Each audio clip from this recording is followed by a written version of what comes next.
morning, YouTubers. I was going to try and do a Wet Liberal weekly on one of my walks, but it's so cold. It is so brutally cold. I don't think I can manage it. The thing I wanted to talk about really was families, parenting, a thing I do a great deal of, fatherhood, motherhood. Oh God, you don't want to know. 20 years I've been with my missus. 20 years. Oh God. And let me tell you, young people who are in love now, it's marvellous. I mean, we were lucky in the sense that I think we were lucky. We've done some things very, very wrong. But one of the things we were lucky about was that we didn't meet each other until we kind of knocked about a bit. And that's made life a lot easier because by the time we met each other, we weren't interested in meeting someone exciting and new on the internet and having sex. You know, we really had got past that. So we had children very late. I was very old when I had my children. Really, I was 37 and when my son was born and 40 when my daughter was born. That's old, let me tell you. By the time my daughter's 20, I'll be 60. Well, you going out with a young man? That's disgraceful. You know, so it's not going to be easy. Oh, bloody hell, I won't talk about the cough. So that's quite tough. Now, I've certainly met people who got off with their partner when they were in their 20s. And then they have children when they're sort of mid-20s, and then by the time they're in their mid-30s, they think, "Oh, I missed out on everything. I've never really experienced love." So they blow their marriages apart and start having affairs with other people, and then their children are bereft, and it's a bloody disaster. And that's very, very common. So the only advantage of being old is that you really can't be asked to do any of that bollocks. But the disadvantages are you're just stuck together, and we're kind of... If you kind of came round to our house for dinner, you'd think, oh, you know, they get on really well, they're what a good couple, because we have laughs and everything. But the truth is never that simple, is it? There's a lot of buried pain, resentment, bitterness. The compromises are so brutal and heartbreaking for both sides. This isn't an accusatory rant, this is just the shit of life. Now you see, the big debate in my head is always between politics and therapy. Which might seem like a rather odd one, but a lot of people who will opt for a therapeutic solution to a problem in their life, and it may solve it, and in my experience it often does ease the pain. It turns the pain of life into ordinary human misery. That was a quote, in fact, from Sigmund Freud, the father of psychotherapy, and that's what you kind of end up in.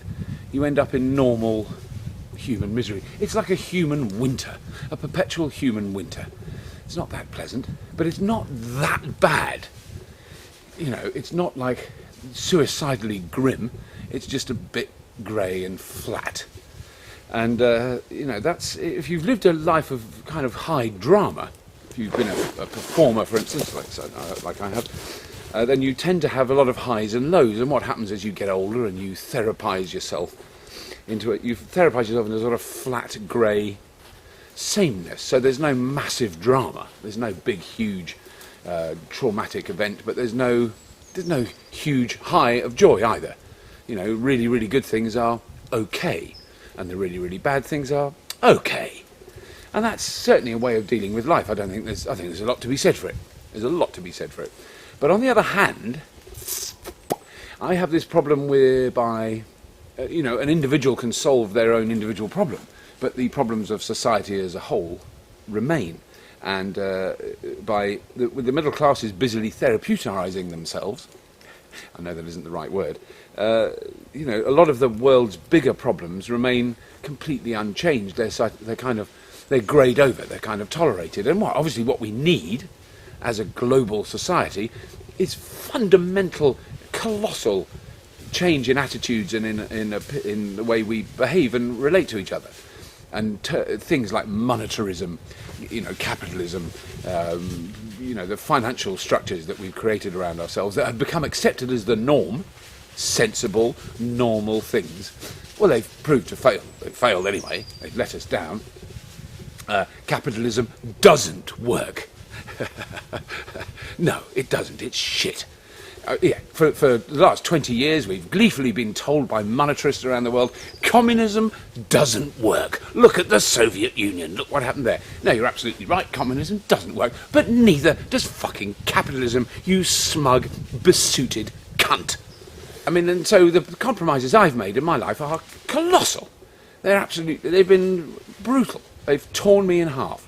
If you think I started out life as an adult in the mid-1970s during a very, very highly politicised time, and the lines were drawn in the streets with rocks. You're either on one side or you're on the other. You're either part of the problem or you're part of the solution. That was one of the phrases that was popular at the time. And I wanted to be part of the solution. I didn't want to be part of the problem. Well, now, however many years later, I'm definitely part of the fucking problem. And what a pain in the arse that is. I'm not happy about that at all. And that's, the wet liberal stance is just a wriggle to get out of it. One of the comments I had, someone left a message for me is, "Ha ha, wet liberals, you hate your own troops." What sort of blinker twat would say something like that? What a fucking stupid thing to say. Clearly he was an American. And if you're a liberal in America, you have to hate your own troops. What the fuck does that mean? What an idiotic, stupid, narrow-minded, thick thing to say. I don't hate my own troops, for a start. For one thing, I don't want any troops. I don't want to be part of a system that has troops. How about that for an idea? How about for an idea beyond therapy? An idea that you try and strive for a nation and a global structure that doesn't require troops. Wouldn't that be fucking amazing? If instead of having troops that you spend lots of money on to go around the world killing people, you instead have an army of people that go around the world helping people. How fucking wet liberal is that?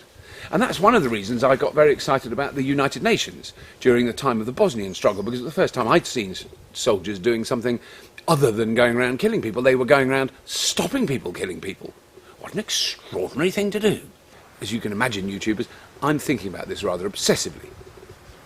The conflict between therapy and politics.